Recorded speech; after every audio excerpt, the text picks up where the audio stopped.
Paulo e Estevão, pelo Espírito Emmanuel. Psicografia Francisco Cândido Xavier. Segunda parte, capítulo 6, parte 2. A palestra prosseguiu animada, relatando o antigo hóspede de Antioquia as suas conquistas para Jesus. Nas suas viagens havia aproveitado todas as oportunidades em prol do Evangelho, transmitindo a quantos se lhe aproximavam os tesouros da Boa Nova.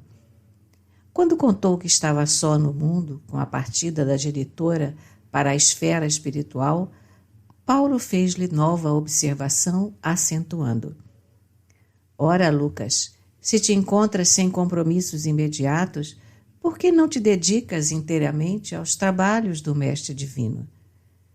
A pergunta produziu certa emoção no médico, como se valesse por uma revelação.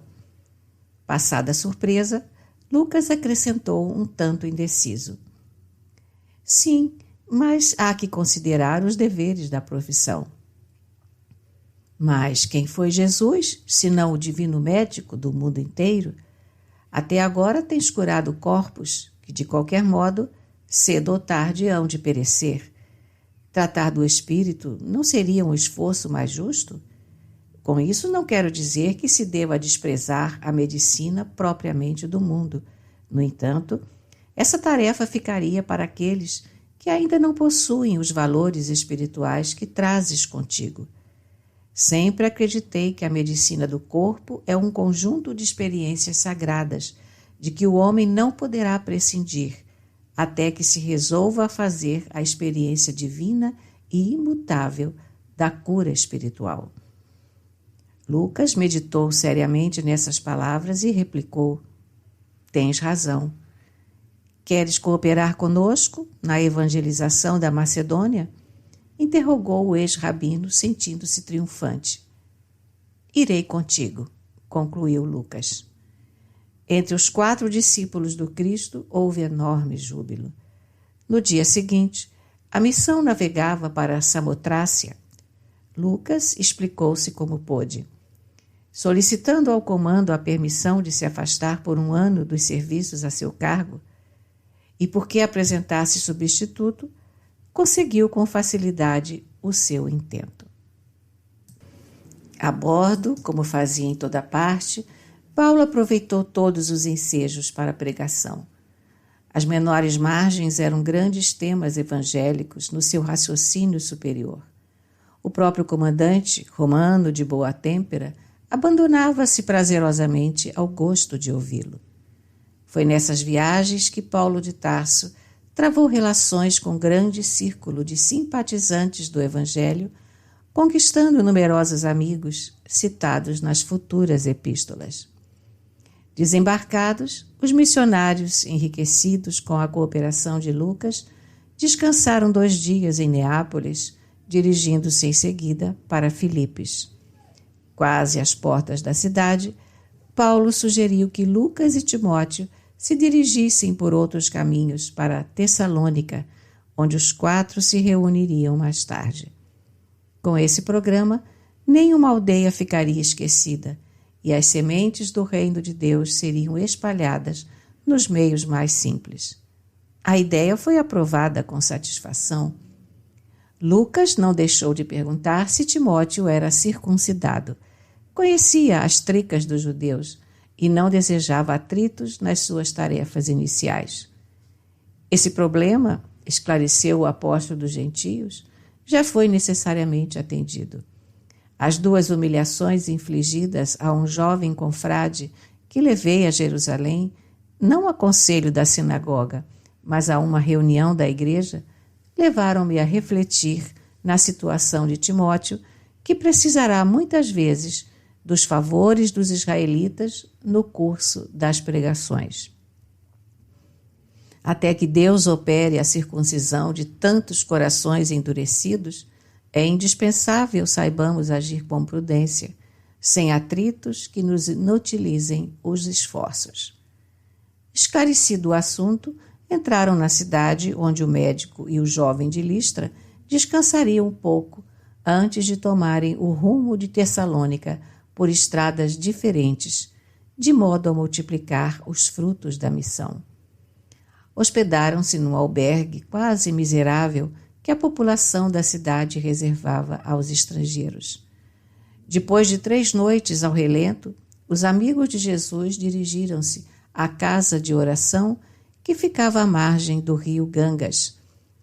Filipos não possuía sinagoga e o santuário destinado às preces, embora tomasse o título de casa, não era mais que um recanto ameno da natureza, rodeado de muros em ruínas. Ciente da situação religiosa da cidade, Paulo dirigiu-se para lá com os companheiros. Muito surpreendidos, entretanto, os missionários não encontraram senão senhoras e meninas em oração. O ex-rabino penetrou resolutamente no círculo feminino e falou dos objetivos do Evangelho como se estivesse diante de imenso público. As mulheres estavam magnetizadas por sua palavra ardorosa e sublime. Enxugavam discretamente as lágrimas que lhes afluíam ao rosto ao receberem notícias do Mestre, e uma delas, chamada Lídia, viúva digna e generosa, aproximou-se dos missionários e, confessando-se convertida ao Salvador esperado, oferecia-lhes a própria casa para fundarem a nova igreja. Paulo de Tarso contemplou-a de olhos úmidos, escutando-lhe a voz desbordante de cristalina sinceridade, que recordou que no Oriente, no dia inesquecível do Calvário, só as mulheres haviam acompanhado Jesus no doloroso transe, sendo as primeiras criaturas que o viram na gloriosa ressurreição. E eram ainda elas que, em doce reunião espiritual, vinham receber a palavra do Evangelho no Ocidente pela primeira vez. Em silenciosa contemplação, o apóstolo dos gentios fixou o grande número de meninas que se ajoelhavam à sombra carinhosa das árvores. Observando-lhes os trajes muito claros, teve a impressão de que via à sua frente um gracioso bando de pombas muito alvas, prestes a desferir o vôo glorioso dos ensinamentos do Cristo pelos céus maravilhosos da Europa. Foi por isso que, contrariamente à expectativa dos companheiros, o enérgico pregador respondeu a Lídia em tom muito afável: aceitamos vossa hospedagem. Desde aquele minuto travou-se entre Paulo de Tarso e sua carinhosa igreja de Filipos a mais formosa amizade. Lídia, cuja casa era muito abastada, em vista do movimento comercial de púrpuras, acolheu os discípulos do Messias com júbilo indescritível. Enquanto isso, Lucas e Timóteo continuavam a viagem. Silas e o ex-doutor de Jerusalém consagravam-se ao serviço do Evangelho entre os generosos filipenses. A cidade singularizava-se por seu espírito romano. Havia nas ruas vários templos dedicados aos deuses antigos. E como apenas as mulheres procuravam o recinto da casa de orações, Paulo, com o desassombro que o caracterizava, deliberou fazer pregações do Evangelho na praça pública. Na mesma época, possuía Filipos uma pitonisa que se celebrizara nas redondezas. Como nas tradições de Delfos, suas palavras eram interpretadas como oráculo infalível. Tratava-se de uma rapariga cujos patrões procuraram mercantilizar seus poderes psíquicos. A mediunidade era utilizada por espíritos menos evoluídos que se compraziam em dar palpites sobre motivos de ordem temporal. A situação era altamente rendosa para os que a exploravam descaridosamente. Aconteceu que a jovem estava presente à primeira pregação de Paulo. Recebida pelo povo com êxito inexcedível, terminada a exposição evangélica, os missionários observam a moça, que em grandes brados, que impressionavam o público, se põe a exclamar: recebei os enviados do Deus Altíssimo. Eles anunciam a salvação. Paulo e Silas ficaram um tanto perplexos. Entretanto, nada replicaram, conservando o incidente no coração em atitude discreta. No dia seguinte, porém, repetia-se o fato, e durante uma semana, os discípulos do Evangelho ouviram, após as pregações, a entidade que se assenhorava da jovem, atirando-lhe elogios e títulos pomposos. O ex-rabino, no entanto, desde a primeira manifestação, procurara saber quem era a rapariga anônima e ficou conhecendo os antecedentes do caso. Estimulados pelo ganho fácil, os patrões haviam instalado um gabinete onde a pitonisa atendia às consultas.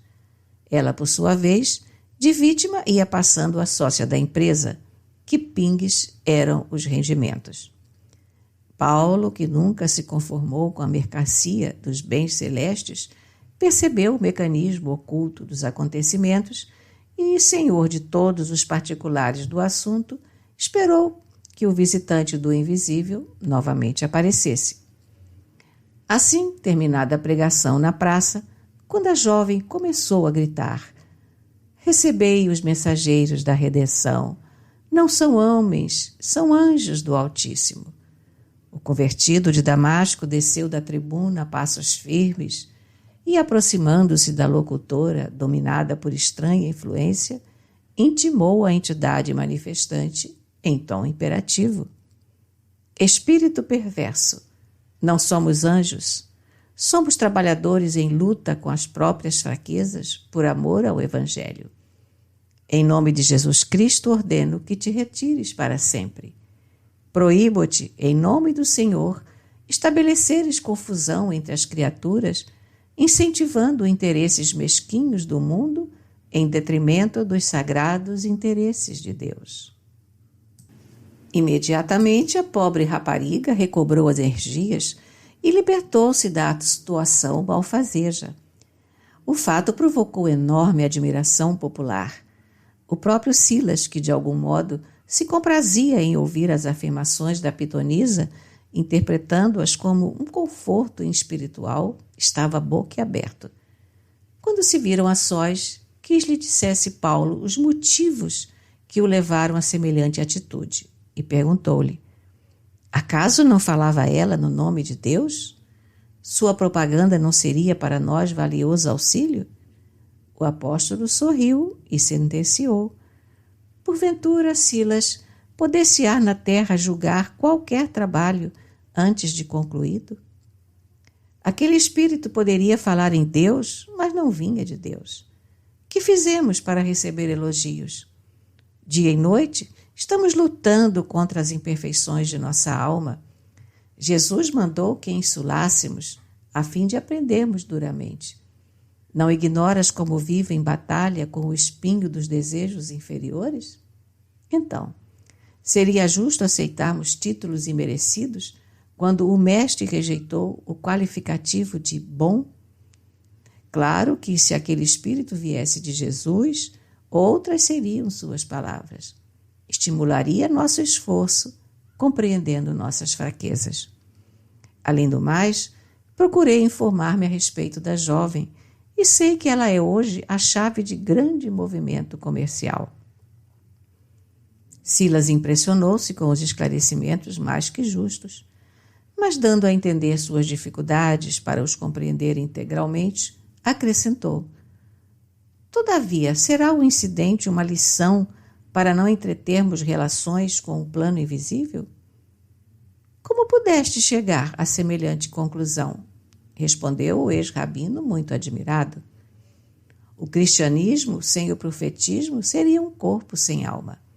Se fecharmos a porta de comunicação com a esfera do Mestre, como receber seus ensinos? Os sacerdotes são homens, os templos são de pedra. Que seria de nossa tarefa sem as luzes do plano superior? Do solo brota muito alimento, mas apenas para o corpo. Para a nutrição do espírito é necessário abrir as possibilidades de nossa alma para o alto e contar com o amparo divino. Nesse particular, toda a nossa atividade repousa nas dádivas recebidas. Já pensaste no Cristo sem ressurreição e sem intercâmbio com os discípulos?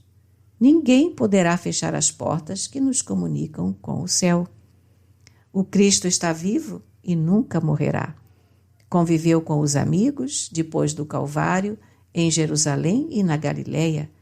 Trouxe uma chuva de luz e sabedoria aos cooperadores galileus no Pentecostes. Chamou-me às portas de Damasco. Mandou um emissário para a libertação de Pedro, quando o generoso pescador chorava no cárcere. A voz de Paulo tinha acentos maravilhosos nessas profundas evocações. Silas compreendeu e calou-se, de olhos rasos de pranto.